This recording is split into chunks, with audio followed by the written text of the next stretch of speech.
welcome to my channel. My name is Sarah and I love to talk about books.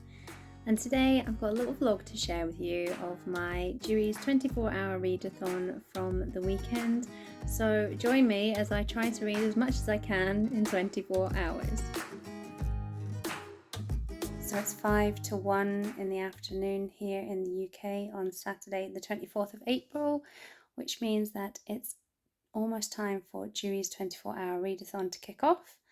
I'm going to do a little vlog of my progress through the readathon, and the reason why I'm filming this in bed is because I got up early this morning, got the things done that I needed to do, and then I've just had a nap for a couple of hours just to try and get me through the readathon. So I'm going to start things off here in bed where I'm comfy, and yes, I didn't finish it, so I need to finish off the Poisonwood Bible.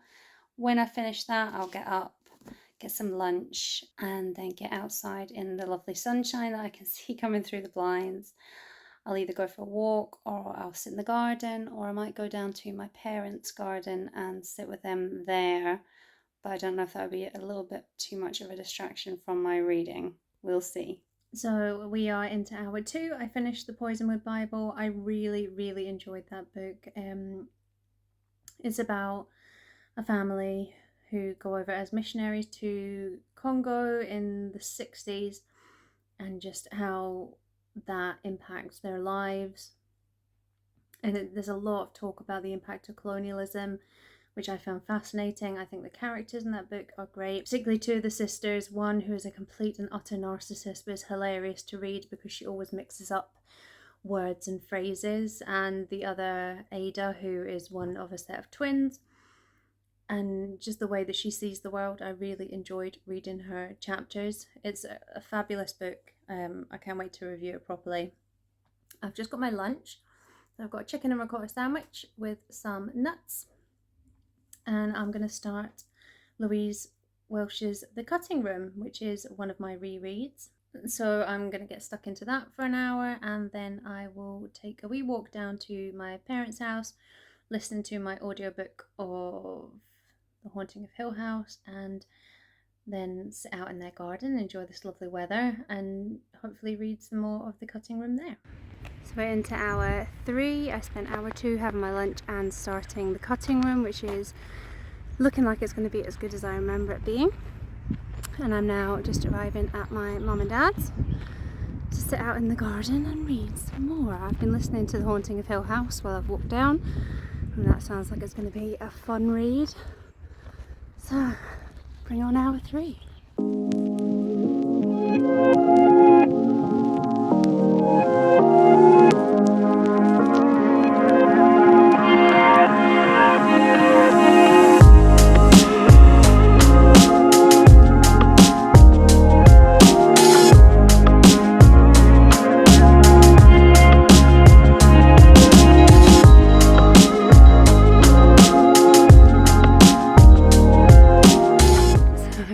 Mum and Dad's much longer than I thought I was going to be.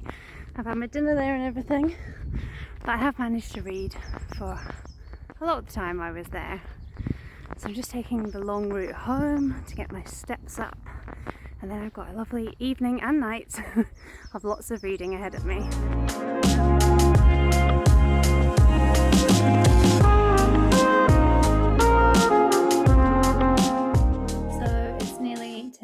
Here, and that would mean that we are about to go into hour 10.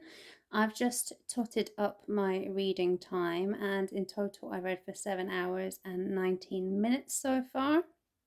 So I'm about a third of the way through The Haunting of Hill House by Shirley Jackson, which I'm listening to as an audiobook. I'm really enjoying that.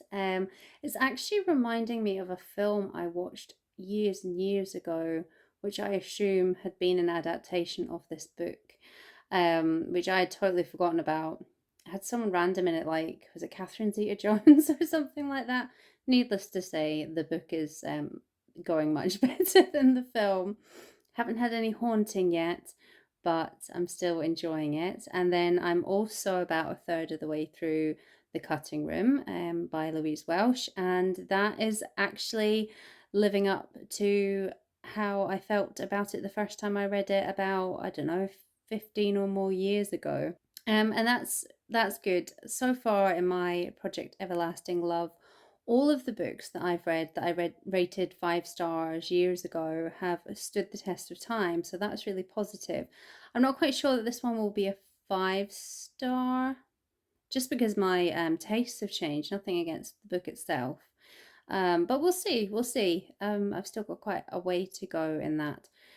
So I think I am going to get myself a snack, some coffee. I rationed caffeine during the day, but now it's getting to what would ordinarily be my bedtime.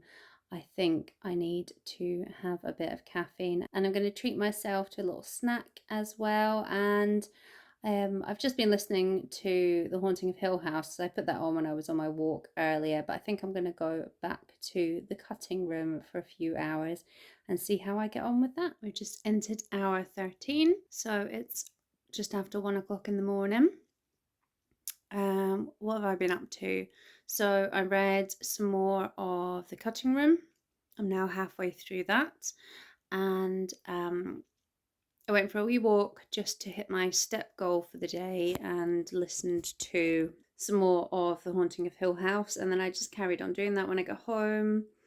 I had a wee lie down listening to it in my bed, which is why I look a bit dishevelled. And I'm nearly at 3/4 of the way through that. So I'm really starting to feel tired. I've made myself a snack of Greek yogurt with some sultanas in it and another coffee. I'm hoping to read for a couple more hours, and then I will probably go to bed for a bit, I think, so I can try and push through to the end later on. I think I'm definitely going to get these 2 books finished, and I'll start my Jhumpa Lahiri, and we'll see if I can get that finished as well. Fingers crossed. It's been hours since I updated. It's now 9:10 in the morning, so what that makes us into hour 21. And I've just finished The Haunting of Hill House, which was really enjoyable. Not as scary as I thought it was going to be, but it definitely is. I have seen the film adaptation of it. I really enjoyed the ending. I thought that was really, because I don't remember the ending of the film, so that was not where I was expecting it to go. So that was really good. Now I'm going to finish off The Cutting Room. I've just had some breakfast, but I'm a little bit behind because I went for a sleep and I thought I would only sleep for 2 hours, and I think I slept for like 3.5, 4. So I don't know if I'll get to my 3rd book, but we'll see. We'll see. The sun is shining, but I know it's going to be cold outside, but I think I might try and fit in a walk this morning just to shake things up a bit, but that's for later on. For now, I just want to have my coffee and finish up The Cutting Room. So I finished The Cutting Room, and I hadn't remembered how it ended, so that was quite fun. I think I'll maybe drop it down to a 4-star from my 5-star when I first read it years ago. I don't know if that's more because my tastes have changed or because I've read more of Louise Welsh's work since then, and it did definitely have the feel of a debut about it. But yeah, that was really fun. I haven't gone for a walk because I realised that would eat into my reading time because I finished my audiobook. So what I'm doing instead, I've brewed my last coffee of the readathon. I'm running a bath, and I'm going to start Jhumpa Lahiri's Whereabouts in the Bath. What time are we on? It's 11 o'clock, so I've got 2 hours. Whether I'll get the whole book finished in the 2 hours, I don't know, but I'm going to give it my best shot.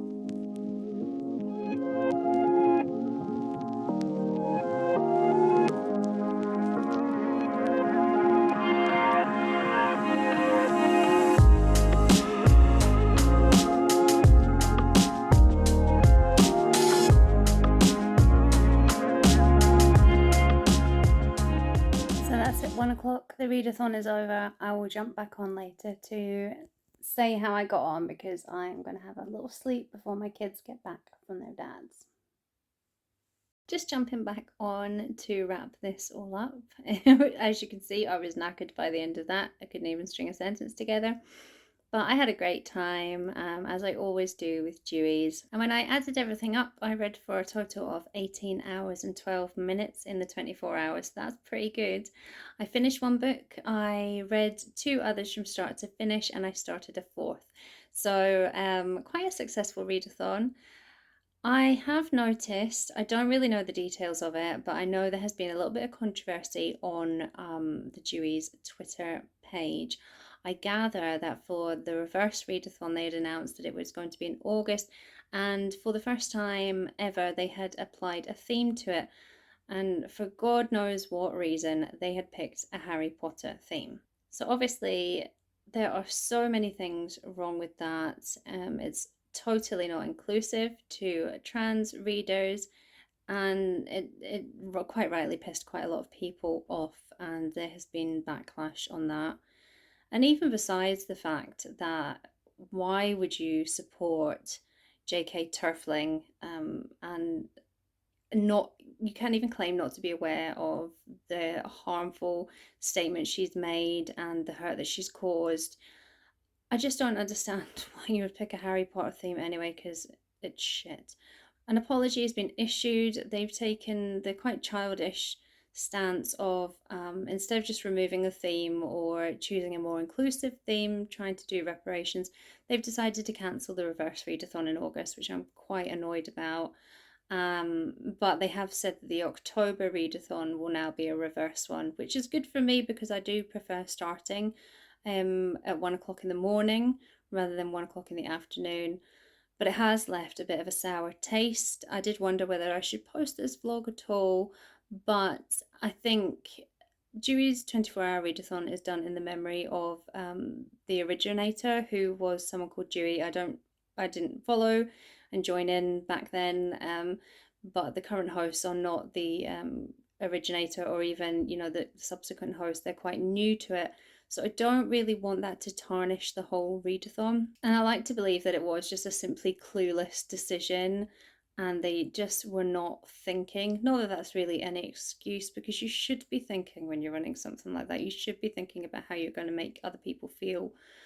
But I will still be taking part in Dewey's from this point on. I will still be supporting that readathon because I love it and I don't want to lose something that I love because of the thoughtlessness of others.